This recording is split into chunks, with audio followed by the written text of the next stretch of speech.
Hey guys, I hope everybody's having a fantastic day, whether you're catching this in the morning, in the afternoon, or in the evening. I'm glad you're here. I want to take a quick second to thank all the channel members. Thank you all from the bottom of my heart. I want to invite you guys, if you haven't yet, to check me over on Instagram at J Evans Knife Addict Life, just like over here. And then if you've been checking out the content and you kind of like it, but you're not sure, I sure would appreciate it if you'd hit that subscribe button and that bell notification icon. Costs you nothing. It'll just keep you updated to the channel and notify you when I go live and let YouTube know that you're actually entered and interested in EDC content. So today's knife is the third in a trilogy of knives that I've had made by a gentleman out in California, sunny California, named Jason Grant. And this is my third and smallest J-Kal. I've kind of affectionately named it the J-Kal Pint Poker. Um, it's not giving it enough credit because this blade is a deep hollow grind. It is super, super slicey. I've worked this edge to where it's scary sharp, guys. And just in J-Kal fashion, this knife fits perfectly in my hand. It is stainless steel.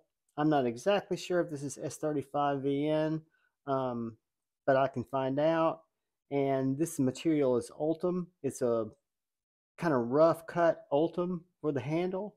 And then your actual hand fits right into the choil, right south of the blade. And then where your thumb goes to where your finger locks in, you've got nothing but exposure to that cut line or to that blade, which makes for a pint poker.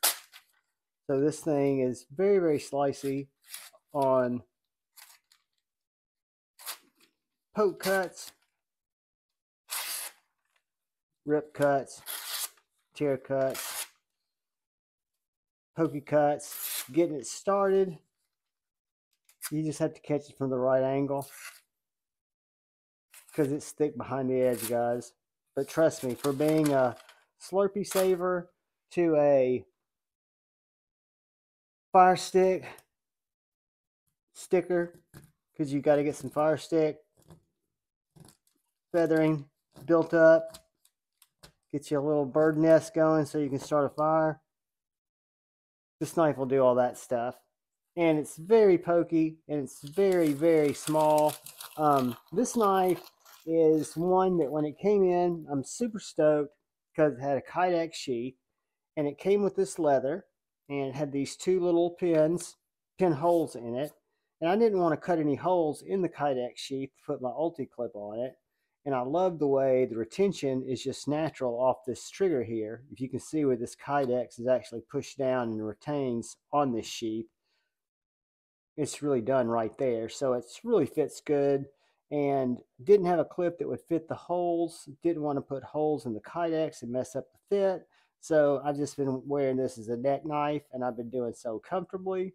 And I know if I was a real ninja, I would not be wearing leather. I would use chain, which I've got some titanium chain, so that if I ever wear it out of the house, I will wear the titanium chain so I can't get choked out by my neck knife.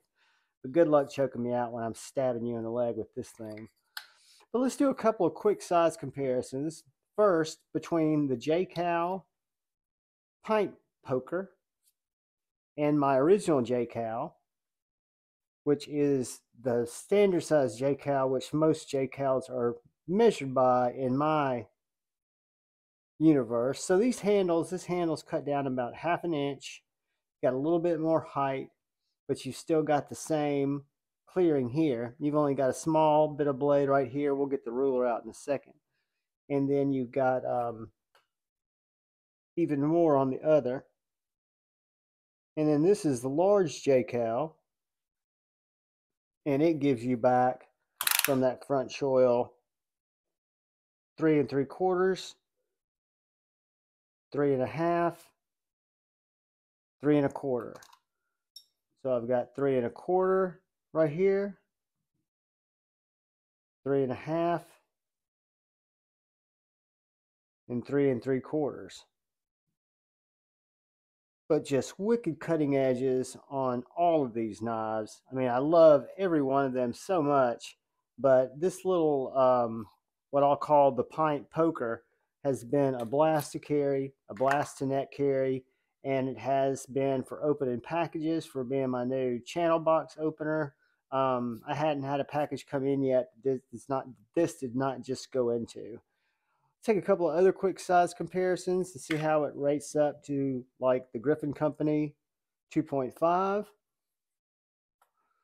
or the Boker Barlow BFF Scout. It's going to be larger or smaller than the Scout. It's going to be smaller than the Combat Beads Griffin Company 2.5. It's going to be smaller than the Shed Knife Skur by a lot. And it's going to be about the same size as the Jacob Creates Chickadee, guys. So if you're looking at the overall length of a little knife like that, I'll get you some measurements right here, but I'm guessing it's going to be right around the 5-inch mark. Let's see what we've got here. We've got 5 inches.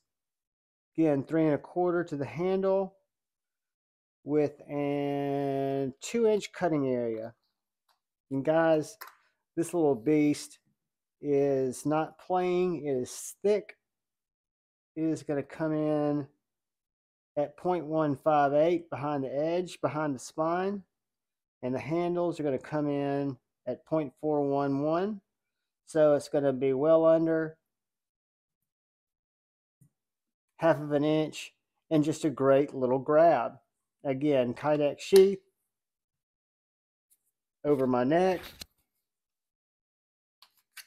Draw it. Put it away. Draw it. But guys, my favorite J-Kal to date, my little mini J-Kal or my Pint Poker, Jason Grant, thank you, brother. Your art inspires me. Your craft instesiates me.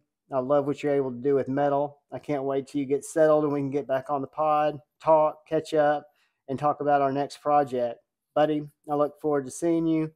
I'm blessed to know you. Everybody that watches my videos, thank you. I love you all. Please, like I ask, just look out for the guy or gal to your left. Just look out for the guy or gal to your right. Just look out for each other. Go forward with a little love in your heart. Choose debate, not hate. World will be great. I love you. Peace.